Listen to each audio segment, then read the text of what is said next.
3 chimes mean good times on NBC. You're invited every Saturday over most of these NBC stations to a 1-hour concert by the renowned NBC Symphony. Tomorrow's symphony performance features Metropolitan Opera star Helen Trouble as guest soloist. For tomorrow's broadcast, the orchestra will be under the baton of the widely acclaimed conductor, Wilfred Pelletier. For the world's great music, hear the NBC Symphony, brought to you tomorrow and every Saturday. Transcribed. Ladies and gentlemen, the ringing of that phone bell brings you mystery, adventure. Nero Wolf's office, Archie Goodwin speaking. Yes, who's calling? Mr. John Blake? Well, is this a matter of business? That's fine, Mr. Blake. I'll just call him. Archie, I'm not here. Tell him I'm up in the plant room with the orchids. I was going to call him to the phone, but he's up in the plant room with his orchids. What sort of a case is this, sir? Really? Really, is that so? Is it a man or a woman? Oh, I understand perfectly. It's a man. Well, at least that's something different. Yes, sir. Very urgent, I understand. And I assure you, Mr. Wolfe will be here waiting for you. The fee? Shall we say about, $1,000? I will not see any client until after dinner. Fritz is having mountain quail on toast. Yes, Mr. Blake. Come at once. What were you saying, boss? Confound you, Archie. Nothing but business. All the time. What's the problem? I don't know. And at $1,000, considering our bank balance, I'll help him poison his great-grandmother.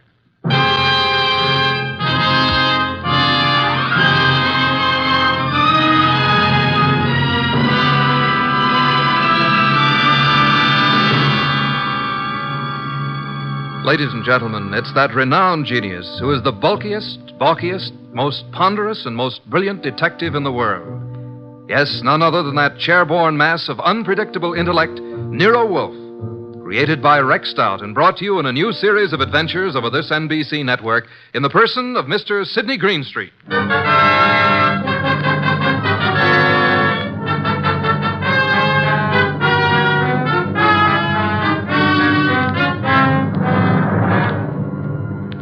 What we chose to refer to as the case of the Hasty will began, of course, with an urgent phone call from the mysterious John Blake.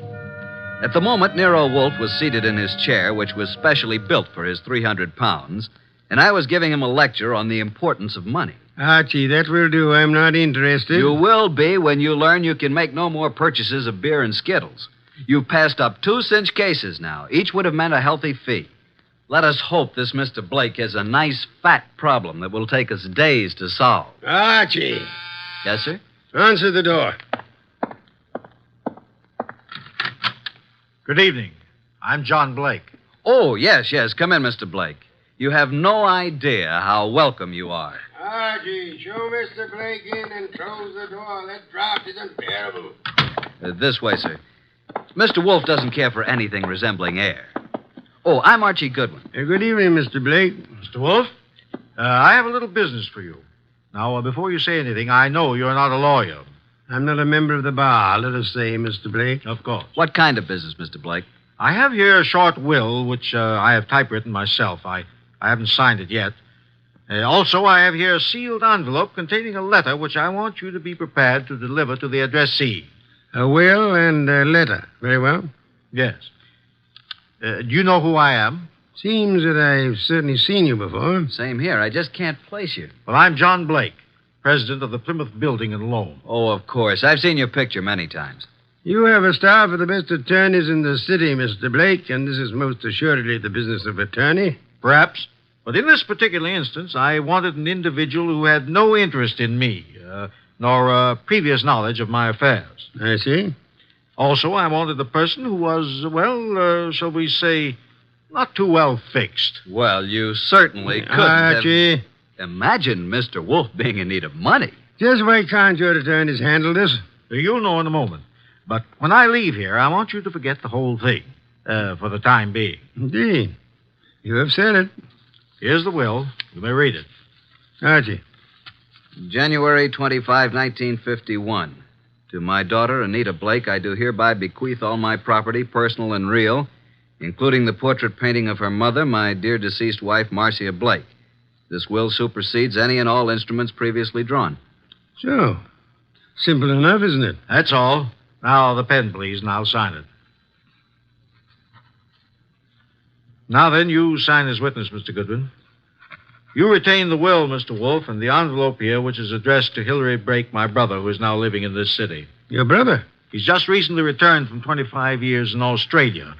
Though Hilary has written me several times, I have not favored him. We've been estranged these many years over, a certain unpleasant situation which this enclosed letter will clear up. Are you in fear of your life, Mr. Blake? Murder? No, Mr. Wolfe. There was a time, yes, but, not now. You will know what to do with the will and the letter, though, when the time arrives. Now, as to your fee, you said, 1,000? Well, we usually receive... 1,000 will do. Well, here's a check, all made out. If you're thinking of suicide, Mr. Blake, we must warn you. If you don't care to go through with this, please say so. I'm not planning on suicide, I assure you. We have taken the job, Mr. Blake. And good evening, gentlemen, and thank you for your kind indulgence. Well, that's the simplest little 1,000 we ever made. I believe, Mr. Goodwin, you're going to be quite surprised. I want you to get acquainted with John Blake's secretary. You will more than earn this 1,000, young man.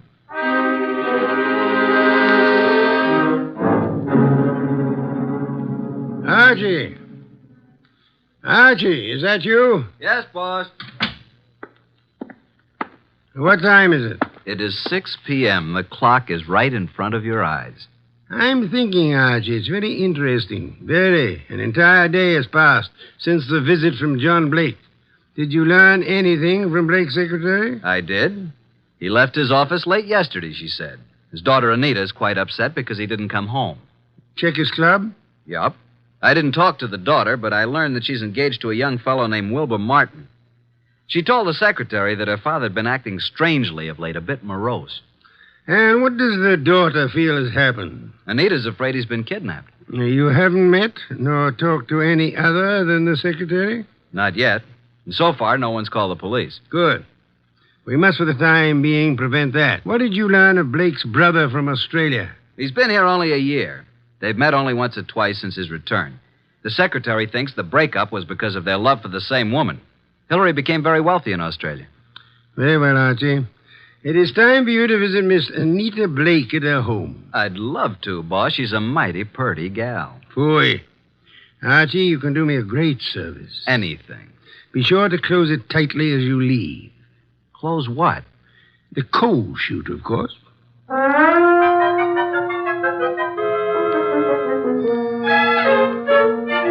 I'm awfully glad you could come, Uncle Hilary. Wilbur seemed to think you might know something about Father's disappearance. No, I don't know, Wilbur. I'm just as nonplussed as you are. When did you see your brother last? Oh, it's been 4 or 5 months. Why? Oh, I just wanted to know. What do you two think has become of him? Surely you know his recent actions better than I. Well, at first I thought he'd been kidnapped. Now I'm afraid it's suicide. Oh, I say, really now. Have you been putting such ideas into our head, young man? On the other hand, could have been murder. Oh, indeed. Well, I suggest that the police be called. Hospitals, the morgue, every place. Have you thought of doing that, young man? I was going to. Oh, really? Then what are you stalling about? I'll just step into the library and do it myself. Oh, it can't be, Wilbur. It just can't be. Miss Blake, there's a Mr. Goodwin to see your father. Oh, I'll see him. Thank you, Miss Blake. I'm Archie Goodwin. This is my fiancé, Mr. Wilbur Martin. Mr. Martin? How do you do? What is it you want, Mr. Goodwin? Is your father here, Miss Blake? Why, no. No, he isn't. What is your business, Mr. Goodwin? Why do you want to see Mr. Blake? As a matter of fact, I don't really want to see Mr. Blake because I don't think he's here. I came to see Miss Blake. Just who are you? I'm a detective. Police? Private investigator with Nero Wolf. John Blake has disappeared. I know you're trying to keep it out of the press because you think he's been kidnapped. We have called the police. Oh, what do you think has happened to my father? I think he's dead. Oh, dear. Why do you think that? Yes. Just what do you know, Mr. Goodwin? Oh, Anita, I want to ask you a few questions. I think it's advisable. Mr. Blake. Yes? I thought you were done for. That is. I don't think I. This chap is a detective. I'm sorry about this, Mr. Blake, but curiosity got the better of me. I hope I haven't wrecked things. What are you talking about? You remember the agreement. What agreement? Mr. Goodwin, do you know who you're talking to? Why, yes, John Blake. Oh, no, Mr. Goodwin. This is my Uncle Hillary, my father's brother. Hillary. Hillary Blake? Yes, my father's twin brother. John and Hillary were twins. Of course. That's news to me. I didn't know that. What did you know about him? Well, now that I look at him, now that I can recall his speech, there is a difference. And now, why do you think John Blake is dead? I've just come from police headquarters. You mean he's been murdered? No. From all indications, he's committed suicide. Suicide? Are you sure? Poor father. Oh, I was afraid of this. This morning, a hat and an overcoat were found on the East River docks near Pier 9. In the coat was a typewritten copy of a will made yesterday. The hat bears the initials J.B. There was a will? Yes. Could you identify the hat and coat, Miss Blake? Well, yes, of course. Very well. Come in, Sergeant. This is Sergeant Hanlon. Miss Blake, do you recognize this coat and hat? Yes. Oh, yes, I do. They were father's. Oh, Wilbur. Suicide? I can't understand it. But the hat and coat are not conclusive evidence. What about the will found in the pocket? Show them the will, Sergeant. Read it, miss. You read it, Wilbur? To my daughter, Anita Blake, I do hereby bequeath all my property, personal and real, including the portrait painting of her mother, my dear deceased wife, Marcia Blake. This will supersedes any and all instruments previously drawn. But no signature. I have the original. Here you are. Where did you get this?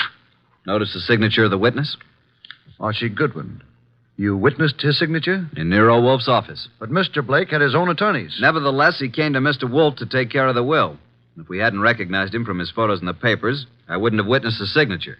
Anita, is this your father's handwriting? Yes. Yes, it's his, all right. But there still isn't proof that he's dead, nor that he committed suicide. No corpus delicti. And the body may not be found for days. But this evidence we have here certainly indicates that a body will be found eventually. Maybe not, Mr. Goodwin. It's possible they could have... What were you going to say? Nothing. Miss Blake, in a way, I blame myself for your father's death. How do you mean? I had a sort of premonition. It's obvious now why he came to Nero Wolf. Is it? He wanted someone who didn't know him personally. His own attorneys would have been able to see through his plan and prevent his carrying it out. But he made a will. Why did he draw this new one? Yes, that's what I don't understand. Well, I still am not convinced that he committed suicide. Mr. Blake, here is a letter he asked to be delivered to you. Oh, well, now. Perhaps it will shed some light on the problem. What does it say, Uncle? Jove. It says, Hillary, 25 years now, jealousy and bitterness have kept us apart. I know why you stayed in Australia all these years. I know you loved Marcia. She was rightfully yours. But I loved her, too, and I couldn't go on without her. I know you've despised us both, and I've pretended to despise you. I had to pretend, because I lied to Marcia. I told her you were engaged to marry a woman in Sydney. Marcia was innocent. I was to blame. When Marcia died last year, and you wrote that you were coming back, I knew then that your resentment had faded, but I didn't answer you, and I've kept away from you because I couldn't face you. I've told you all this because things have happened which you will learn soon enough that have decided me to close my book and write fini. I have made a new will, leaving everything I possess to Anita. Anita is young, Hillary, and I beg you to watch after her as though she were your own, which, but for my selfishness, she might well have been. Forgive me, Hillary. Well, this certainly indicates suicide. But what does he mean by things have happened? That, Miss Blake, is the motive, for which we'll just have to wait. Yes, for that and the body.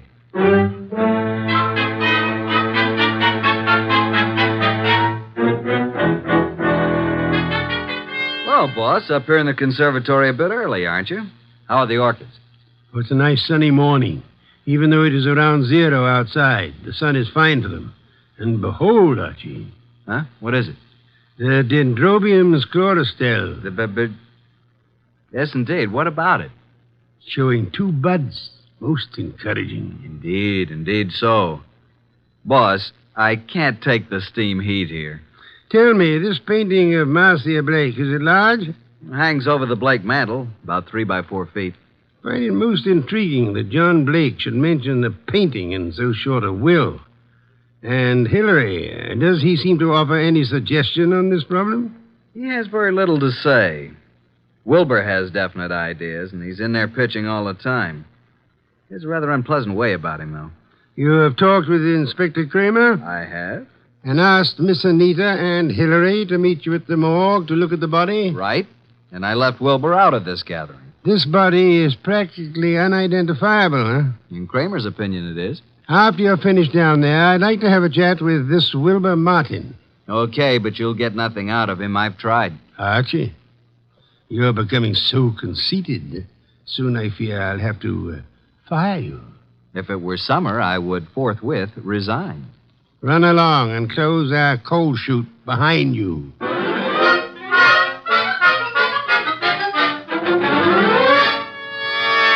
Morning, Inspector Kramer. Up early. Yeah, Goodwin. I just love to come down to this morgue. This is Miss Anita Blake and her Uncle Hillary Blake. Howdy How do do. you do? Good Howdy morning, do. Mr. Goodwin. I hope you don't object too much to my joining the proceedings. Oh, I know, Wilbur. I suppose it's all right. Please, Mr. Goodwin, what's happened? There's a body here. Rather badly bruised and cut and in a bad condition, but I think you should look at it. Oh, I'm sorry, Miss Blake, but I'm afraid it's necessary. very well. I'll be all right. Now, I'd like to come along. Oh, yes, Wilbur, you must. Well, come on. This way.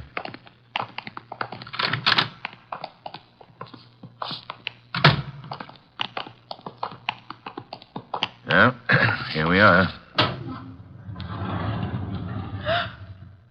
Wilbur. Oh, What do you say, Miss Blake? oh, Now, get hold of yourself, Anita. Please, you must. yes.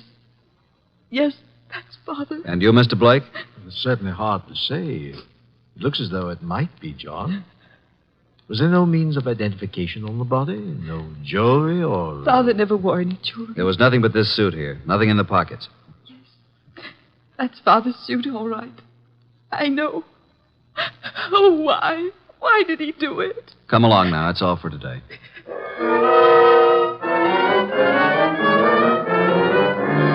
Mr. Wolfe, this is Mr. Wilbur Martin. Ah, yes. How do you do, Mr. Martin? Sit down. Thank you, sir.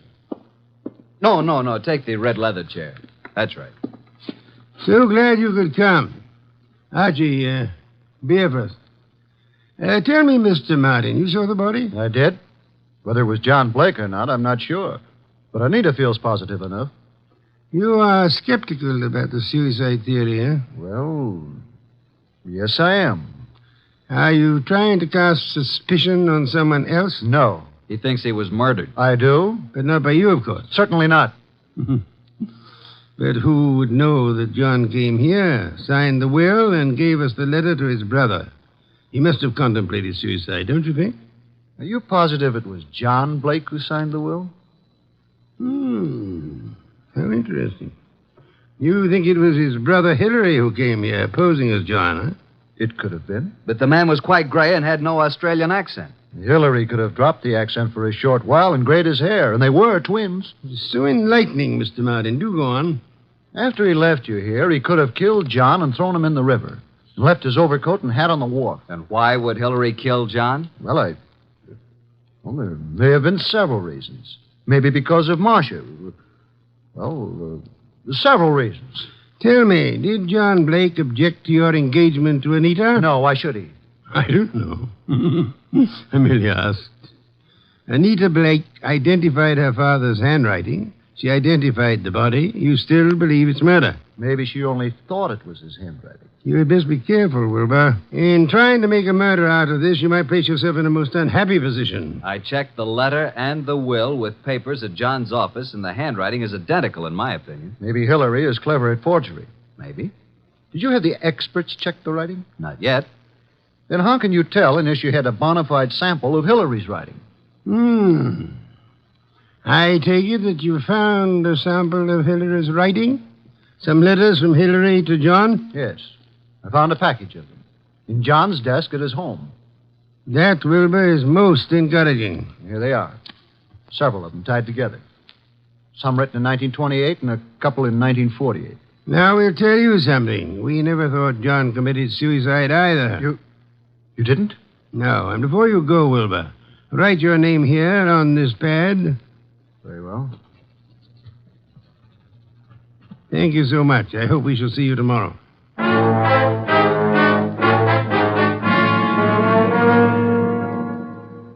Well, I'm surprised, Inspector Kramer, to see you out in such inclement weather. I like the cold spells. Sit in the red leather chair. Yeah, thanks. Good. Have your experts finished checking the will and the letter? Yep, but not all through with a package of Hillary's old letters that Wilbur found. What's the verdict? If this is forgery, it's the cleverest bit of forgery we've ever come across. My men say the will and the letter you received appear identical with the specimens from John's office. Indeed. The will and the letter then do seem to have been written by John Blake. Yes. But on the other hand, and this is unusual, by comparing this letter from John with a letter Hillary wrote from Australia in 1948, we found characteristics in both men's letters which were definitely similar. Then, Inspector, you feel that Hillary might have written the letter and signed the will. That it was Hillary who came to my office? It's a tough thing to prove, but I think that's being on the right track. Inspector, what about the rest of the package of letters I got from Wilbur Martin? They're still working on those down at headquarters. What about young Wilbur? So far, can't see much in him to worry about, but it's a bit early. Archie, phone out to the Blake mansion and tell Wilbur Martin that we've uncovered the whole thing. And if Wilbur's in on it, he'll be gone before you get there. We can pick him up later. Okay. I'll let you know about the rest of Hillary's letters. Good. We won't phone out there until you're finished. I'll call you as soon as possible. Archie, I want you to look into the affairs of the Plymouth Building and Loan Company. See what you can learn about the actual stability of the company. Okay. Boss, please put on your muffler and overcoat and open a window. A candle couldn't burn in this place. Yeah. I'm on my way.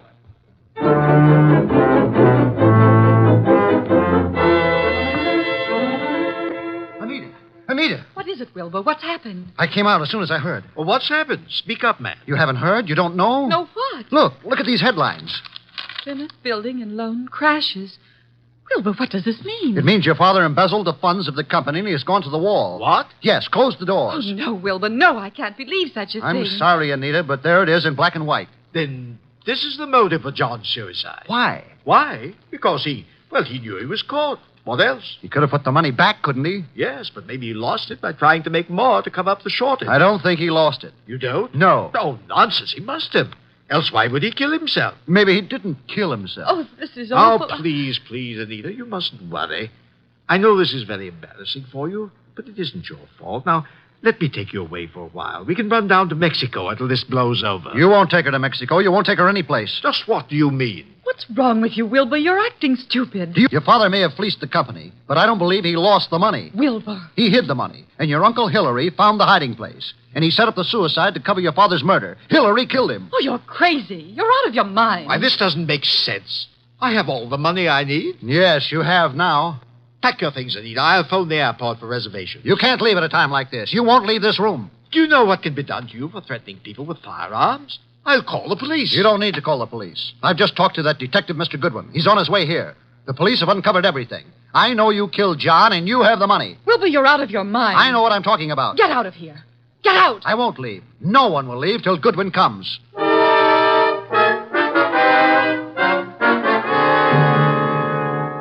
Archie, come in, Miss Blake.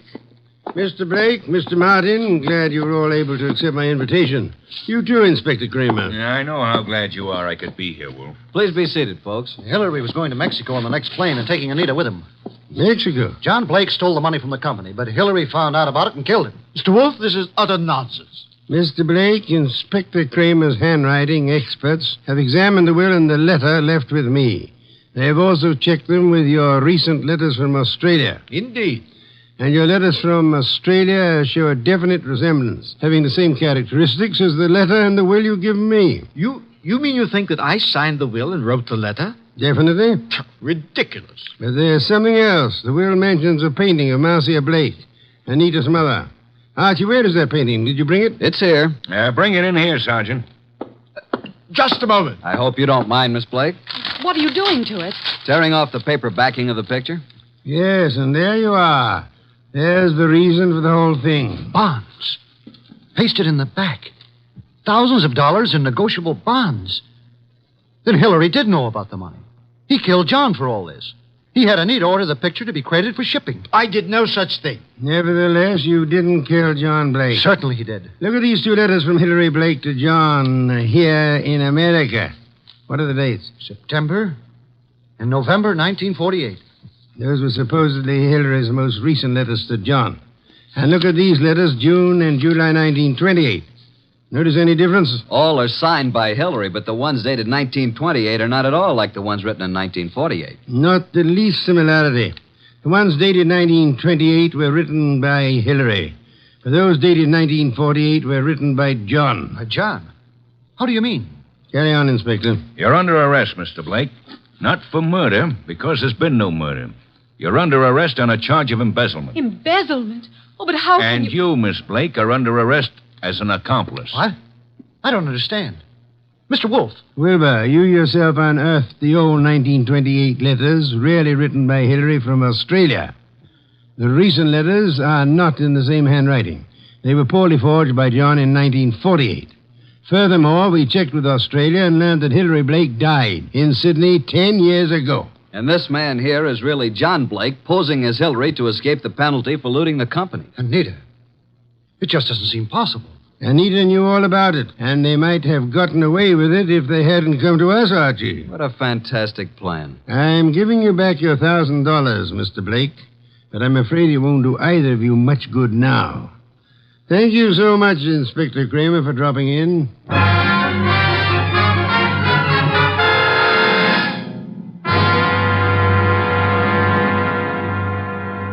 Well, boss, that was a clever bit of deduction. You really think so, Archie? It was quite a blunder for so clever a man as John Blake. Why did he make the mistake of coming to us? There are many holes in the plans of the criminal mind. He must have forgotten about the 1928 letters, or he would have destroyed them. And he underestimated Wilbur's intelligence. And I thought he was a dope, too. But he was half right. He really slipped up on the body in the morgue. Inspector Kramer was most kind to cooperate with us in that little act. Anita was too eager to identify the first body she saw. And the painting. You sensed there was more importance attached to it than the fact that it was a work of art. True. Some beer, please, Archie. Coming up, boss? Now, that brings me to an unpleasant subject. What's that?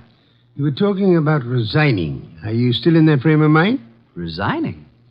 When did I say anything like that? Then you're going to be content with conditions as they are? Why, of course. What are you saying? And you don't mind it a bit as long as this dreadful weather continues? Well, not at all. Don't mind what? Going in and out of the house through the coal chute.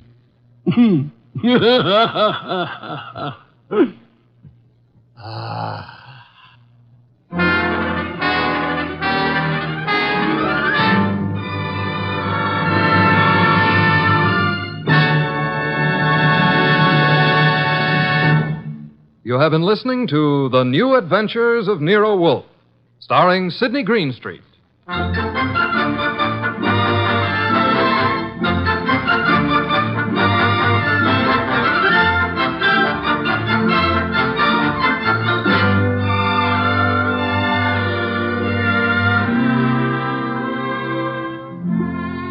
Tonight's transcribed story by John Edison was based on the characters created by Rex Stout and produced and directed by J. Donald Wilson. In tonight's cast were Harry Bartell as Archie Goodwin, and Victor Rodman, Louise Arthur, Hal Gerard, and Bill Johnstone. Next week at this same time, Nero Wolf and Archie will bring you The Case of the Disappearing Diamonds. Don Stanley speaking. 3 chimes mean good times on NBC.